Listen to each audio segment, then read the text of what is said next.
യേശുവിൽ ഏറ്റവും അനുഗ്രഹീതരായ പ്രിയപ്പെട്ടവരെ, ഇന്ന് ശനിയാഴ്ചയാണല്ലോ. സമയം 5:30. നമ്മൾ ഒരുമിച്ച് പ്രാർത്ഥിക്കുന്ന സമയമാണ്. എല്ലാവരും ആ 5:30 സമയത്ത് തന്നെ പ്രാർത്ഥിക്കുമ്പോൾ ഒരുപാട് പേർ ഒരുമിച്ചിരുന്ന് പ്രാർത്ഥിക്കുന്ന, വചനം കേൾക്കുന്ന സമയമാണ്. ആ സമയത്തിനും ഒത്തിരി പ്രത്യേകതയുണ്ട്. പ്രിയപ്പെട്ടവരെ, ഞാൻ പല ഭാഗത്തും ചെല്ലുമ്പോൾ ഒത്തിരി വൈദികർ പോലും എന്നോട് പറഞ്ഞു, അവർ പോലും വചനങ്ങളെ കേട്ട് സ്വീകരിക്കുന്നുണ്ടെന്ന്. എന്നെ കേൾക്കുന്ന വൈദികർ, സിസ്റ്റേഴ്സ്, ശുശ്രൂഷക്കാർ, സമർപ്പിതർ എല്ലാവരെയും ഓർക്കുന്നുണ്ട്. ഇതെല്ലാം ഒരു അനുഗ്രഹമാണ്, എല്ലാം ഒരു സ്നേഹമാണ്. നമ്മളിങ്ങനെ ഒരുമിച്ച് നിൽക്കുന്നത്, പ്രാർത്ഥിക്കുന്നത്, വചനം കേൾക്കുന്നത് ഒരു സംവിധാനം എന്നതിനേക്കാൾ ഇത് ദൈവത്തിൻ്റെ സ്നേഹമാണ്. ഇത് ദൈവത്തിൻ്റെ പദ്ധതിയാണ്. ഇത് ദൈവം നമ്മളോട് സംസാരിക്കുന്നതാണ്. ഈ വചനം കേൾക്കുമ്പോൾ എന്നോട് എൻ്റെ ദൈവം സംസാരിക്കുകയാണല്ലോ എന്ന് വരെ തോന്നും. എൻ്റെ കാര്യമാണല്ലോ പറയുന്നേ, എനിക്ക് വേണ്ടിയാണല്ലോ ഇത് പറയുന്നതെന്നൊക്കെ തോന്നും. നമ്മൾ ചില സമയത്ത് എന്തു ചെയ്യണമെന്നറിയാത്ത സമയം വരും. ആരോടും ഒരു പറയാൻ പോലും പറ്റാത്ത, മനസ്സ് പൊട്ടിപ്പോകുന്ന ചില സഹനങ്ങൾ വരും. നമുക്കാരോടും പറയാൻ പറ്റില്ലത്. അത്രയും വേദനയായിരിക്കും. ആരേലും പറഞ്ഞാൽ അതേപോലെ അവർ മനസ്സിലാക്കണമെന്നില്ല. നമ്മുടെ ഉള്ളിൽ അതൊരു വേദനയാണ്, അതൊരു പ്രശ്നമാണ്, അത് പ്രതിസന്ധിയാണ്. പാമ്പര വിഴുങ്ങിയതുപോലെ നമ്മൾ കിടന്ന് ഞെരിവിളി കൊള്ളും. അങ്ങനെയൊക്കെ സമയങ്ങൾ വരില്ലേ? എന്നെ കേൾക്കുന്ന, പ്രാർത്ഥിക്കുന്ന ആരെങ്കിലുമൊക്കെ ഇങ്ങനെയൊക്കെ ചില അവസ്ഥയിലായിരിക്കും. ഇങ്ങനെ ഒരു അവസ്ഥ ഒരാൾക്ക് ബൈബിളിൽ ഉണ്ടായി കേട്ടോ.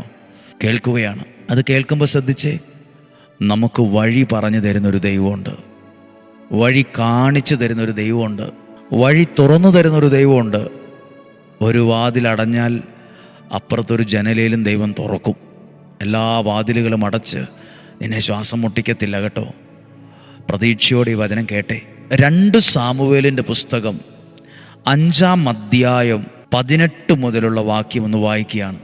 2 സാമുവേലിൻ്റെ പുസ്തകം 5-ാം അധ്യായം 18-ാമത്തെ വാക്യം. ഫിലിസ്ത്യർ റഫായിം താഴ്വരയിൽ പാളയമടിച്ചു. യുദ്ധസമാനമായ സാഹചര്യമാണ്. ദാവീദ് കർത്താവിനോട് ആരാഞ്ഞു. ഒരു പ്രതിസന്ധി വരുമ്പോൾ അന്നേരം ദാവീദ് പ്രാർത്ഥിക്കാൻ പോയി. എന്ന് എന്നാ ചെയ്യണമെന്നറിയാതെ പകച്ചു നിന്ന സമയത്ത് ദാവീദ് പ്രാർത്ഥനാമുറിയിൽ കയറി ദൈവത്തോട് പ്രാർത്ഥനയിൽ ചോദിച്ചു, എന്നാ ചെയ്യണ്ടേ? മുന്നോട്ട് പോകണോ, പുറകോട്ട് പോകണോ, തിരിയണോ, എന്നാ ചെയ്യണ്ടേ? അതാ എഴുതിയിട്ടുള്ളത്. ദാവീദ് കർത്താവിനോട് ആരാഞ്ഞു, ഫിലിസ്ത്യർക്കെതിരെ ഞാൻ പുറപ്പെടണമോ? അവരെ അങ്ങ് എൻ്റെ കയ്യിൽ ഏൽപ്പിച്ചു തരുമോ? ചോദിച്ചു. ആരാണ്? ദാവീദ് ദൈവത്തോട് ചോദിച്ചു, ഞാൻ എന്നാ ചെയ്യണ്ടേ? നിങ്ങളും എന്തെങ്കിലുമൊക്കെ പ്രതിസന്ധിയുടെ മുമ്പിലാണോ? പകച്ചു നിൽക്കുകയാണോ? ശ്രദ്ധിച്ച്, ടെൻഷനാകാൻ എളുപ്പമാണ്, പൊട്ട തീരുമാനം എടുക്കാൻ എളുപ്പമാണ്, എന്തെങ്കിലുമൊക്കെ കാട്ടിക്കൂട്ടാനും എളുപ്പമാണ്. അതിനൊന്നും ആലോചന ആവശ്യമില്ല. പക്ഷെ ദൈവത്തോട് ആരായണം. ദൈവമേ, ഞാൻ എന്നാ ചെയ്യണ്ടേ? എങ്ങനെയാ ചിന്തിക്കണ്ടേ? എന്താ തീരുമാനിക്കണ്ടേ? ഇങ്ങനൊരു പ്രയാസം വന്നിട്ടുണ്ടല്ലോ, കൂടെ നിന്നൊരാൾ എന്നോട് ഇങ്ങനെയാണല്ലോ പെരുമാറുന്നേ, ഞാൻ എന്നാ ചെയ്യണ്ടേ? അടുത്ത ഭാഗം നോക്കി. ദൈവം പറയുവാണ്, ഫിലിസ്ത്യരെ തീർച്ചയായും ഞാൻ നിന്റെ കയ്യിൽ ഏൽപ്പിക്കും. കർത്താവ് ദാവീദിനോട് അരുളി ചെയ്തു. എല്ലാവരും ഉറപ്പ് കൊടുക്കുക. ആർക്കാ ഉറപ്പ് കൊടുത്തത്? ദൈവഹിതം ആരാഞ്ഞ, പ്രാർത്ഥനയിൽ ദൈവത്തോട് സംസാരിച്ച ദാവീദിനെയാ ദൈവം സഹായിക്കാൻ തുടങ്ങുന്നത്. പ്രാർത്ഥിക്കുന്ന നിങ്ങൾ എല്ലാം തകർന്ന് എല്ലാം അവസാനിച്ചു എന്നൊക്കെ പറഞ്ഞുകൊണ്ടാണ് നിൽക്കുന്നത്. വഴി തുറന്നു തരും, വഴി കാണിച്ചു തരും, വഴി അടയ്ക്കത്തില്ല. ഞാൻ അടുത്ത ഏറ്റവും സ്വാധീനിച്ചൊരു കാര്യം ഞാൻ പറയുകയാണ്. 23-ാമത്തെ വാക്യം നോക്കണം. ദൈവം എങ്ങനെയാ വഴി പറഞ്ഞ് നോക്കണേ. ദാവീദ് കർത്താവിനോട് ആരാഞ്ഞപ്പോൾ അവിടുന്ന് അരുളി ചെയ്തു, നീ നേരെ ചെന്ന് ആക്രമിക്കല്ല്. നേരെ ചെന്ന് ഒന്നും ചെയ്യണ്ട. പിന്നെയോ, വളഞ്ഞു ചെന്ന് ബൽസാവൃക്ഷങ്ങൾക്കെതിരെ വച്ച് പിന്നിൽ കൂടെ ആക്രമിക്കണം. ഒരു വഴി പറഞ്ഞു കൊടുക്കുക, ഒരു റൂട്ട് പറഞ്ഞു കൊടുക്കുക. അവിടെ ഒരു മരത്തിൻ്റെ പേരുണ്ട്, ബൾസാ മരം ബൽസാ വൃക്ഷം അതിൻ്റെ പുറകിൽ കൂടി ഇങ്ങനെ പോയി നോക്കൂ, എത്ര കൃത്യതയോടെ ദൈവം സംസാരിക്കുന്നേ. നീ എന്തെങ്കിലുമൊക്കെ ചെയ്ത് കാട്ടിക്കൂട്ടാനല്ല പറയുന്നേ, ഇന്നതുപോലെ ചെയ്യുക. എന്നിട്ട് പറയുവാണ്, ബൽസാ വൃക്ഷങ്ങൾക്ക് മുകളിൽ അണി നീങ്ങുന്ന ശബ്ദം കേൾക്കുമ്പോൾ കടന്നാക്രമിക്കുക. ഫിലിസ്ത്യ സൈന്യത്തെ തകർത്തു കളയാൻ കർത്താവ് കൽപ്പിച്ചതുപോലെ ദാവീദ് ചെയ്തു. ഗേബ മുതൽ ഗേസർ വരെ ഫിലിസ്ത്യരെ തുരത്തി. ഇതൊന്നും ഒരിക്കലും ജയിക്കാൻ പറ്റുമെന്ന് ദാവീദ് ഓർത്തതുപോലുമല്ല. 8 നിലയെ പൊട്ടുമെന്നാണ് വിചാരിച്ച്, തീർന്നു എന്ന് വിചാരിച്ച കാര്യമാണ്. ഇനി കയറാൻ പറ്റത്തില്ല, ഇത് എന്താണ് അവസാനമാണെന്ന് തീരുമാനിച്ചതാ. അന്നേരം ആ ദാവീദിനൊരു ചിന്ത, ദൈവത്തോട് ആലോചന ചോദിക്കണം. ദൈവത്തോട് എന്നാ ചെയ്യേണ്ട? ഇങ്ങനൊരു പ്രശ്നമാണല്ലോ, തലയ്ക്ക് മുകളിലൊരു കോടാലി പോലെ വന്ന് നിൽക്കുവാണല്ലോ, വാള് പോലെ കഴുത്തിനടുത്ത് വന്ന് നിൽക്കുവാണല്ലോ. ദൈവമേ, ഇതെൻ്റെ കഴുത്ത് കളയുമോ, എൻ്റെ ജീവിതം കളയുമോ എന്ന് ചിന്തിക്കുമ്പോൾ ദാവീദിനോട് ദൈവം പറയുവാ, മകനെ ദാവീദേ, അവിടെ ഒരു മരമുണ്ട്, ബൽസാ മരം, വൃക്ഷമുണ്ട്. അതിൻ്റെ മുകളിൽ അണി നീങ്ങുന്ന ശബ്ദം കേൾക്കുമ്പോൾ ആക്രമിക്കണം. ആ വൃക്ഷങ്ങൾക്ക്, ബൽസാ വൃക്ഷങ്ങൾക്കെതിരെ വെച്ച് പിന്നിക്കൂടെ നീ ആക്രമിക്കണം. എത്ര വലിയ കാര്യമാണ് നോക്കിക്കേ. പ്രിയപ്പെട്ടവർ, ദാവീദിന് മാത്രമല്ല പ്രാർത്ഥിക്കുന്ന എനിക്ക്, ദൈവത്തോട് ആലോചന ചോദിക്കുന്ന നമുക്ക്, നമ്മുടെ കുടുംബത്തിന്, സാമ്പത്തികത്തിൻ്റെ കാര്യത്തിൽ, പിള്ളേരുടെ ഭാവി, ആരോഗ്യം, എല്ലാ കാര്യത്തിലും വഴി കാണിച്ചു തരുന്ന, തുറന്നു തരുന്ന, കാണിച്ചു തരുന്ന, എന്നാ ചെയ്യേണ്ട റൂട്ട്, ആ ഒരു റൂട്ട് കണ്ടോ? നമ്മൾ കാറിനൊക്കെ പോകുമ്പോൾ ആ റൂട്ട് ഫോണിൽ ആപ്പ് കാണിച്ചു തരും. ഇതുപോലെ റൂട്ട് കാണിച്ചു തരുമോ ദൈവം? ഇന്നതുപോലെ ചെയ്യുക, അവിടെ ഒരു വിജയം ഉണ്ടായേ. പ്രാർത്ഥിക്കുന്ന നിങ്ങളെ തേടി ഒരു വിജയം ഉണ്ടാവും.